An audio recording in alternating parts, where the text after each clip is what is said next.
ഞാനിങ്ങനെ വെറുതെ വീട്ടിലിരിക്കുമ്പോഴാണ് ഹണി വരുന്നത്. എന്നിട്ട് എന്നോട് പറഞ്ഞു, വാ നിൻ്റെ അനിയന്മാരെ വിളിക്കുക, നമുക്ക് എവിടെയെങ്കിലും പുറത്ത് പോകാമെന്ന്. അങ്ങനെ ഞാൻ അനിയന്മാരെയും കൂട്ടി, ടുട്ടു വരുന്നില്ല എന്ന് പറഞ്ഞുകൊണ്ട് ടിറ്റുവിനെയും ടിൻറ്റുവിനെയും കൂട്ടി നമ്മൾ പുറത്തിറങ്ങി. അങ്ങനെ ഞങ്ങൾ ഹാർബറിൽ പോകാമെന്ന് പ്ലാൻ ഇട്ടു. എല്ലാം സഡൻ പ്ലാനാണ്. അങ്ങനെ ഹാർബറിൽ പോയി.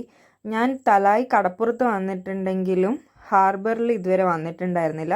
കണ്ണൂരും കോഴിക്കോടൊക്കെ ഹാർബറിൽ പോവുകയൊക്കെ ചെയ്തിട്ടുണ്ടെങ്കിലും ഇത്രയും സമയം നിന്ന് എക്സ്പ്ലോർ ചെയ്യുന്ന അങ്ങനത്തെ പരിപാടിയൊന്നുമില്ല. ജസ്റ്റ് ഒന്ന് ഫിഷ് വാങ്ങിയിട്ട് വരിക, പിന്നെ ചിലപ്പോൾ ഷൂട്ടിനൊക്കെ പോയി വരിക, അങ്ങനത്തെ ഒരു സെറ്റ് ഓഫ് ആ ഒരു മാത്രമേ ഉണ്ടായിട്ടുള്ളൂ. അപ്പോൾ ഇങ്ങനെ ഒരു എക്സ്പീരിയൻസ് എനിക്ക് ഫസ്റ്റ് ടൈമാണ്.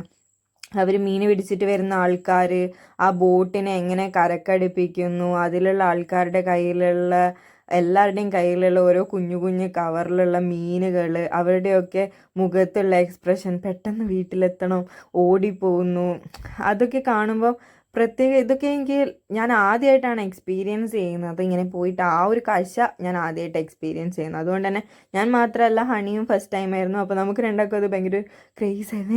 എന്താണ് അപ്പോൾ ടിറ്റു ഇത് മുമ്പേ കണ്ടിട്ടുള്ളതുകൊണ്ട് ഞങ്ങൾ കുറേ ഡൗട്ട്സൊക്കെ എന്നോടിക്കും, അതെന്താ ഇങ്ങനെ, ഇതെന്താ ഇങ്ങനെ. അപ്പോൾ അവൻ കുറേ കാര്യങ്ങളൊക്കെ എക്സ്പ്ലെയിൻ ചെയ്ത് തന്നിട്ടുണ്ടായിരുന്നു. കുറച്ച് സമയം നമ്മൾ അവിടെ നിന്ന് ഇതൊക്കെ കണ്ട് അതിനുശേഷം നമ്മൾ കൊളശ്ശേരി പോയിട്ടുണ്ടായിരുന്നു. തലശ്ശേരിയുള്ള കല്യാണ വീട്ടുകളിൽ കിട്ടുന്ന ബിരിയാണി കിട്ടുന്ന ഒരു സ്ഥലമാണ് ഈ കൊളശ്ശേരി ബിരിയാണി കഴിക്കാൻ. റോഷനയിൽ നല്ല ടേസ്റ്റ് ആയിരുന്നു.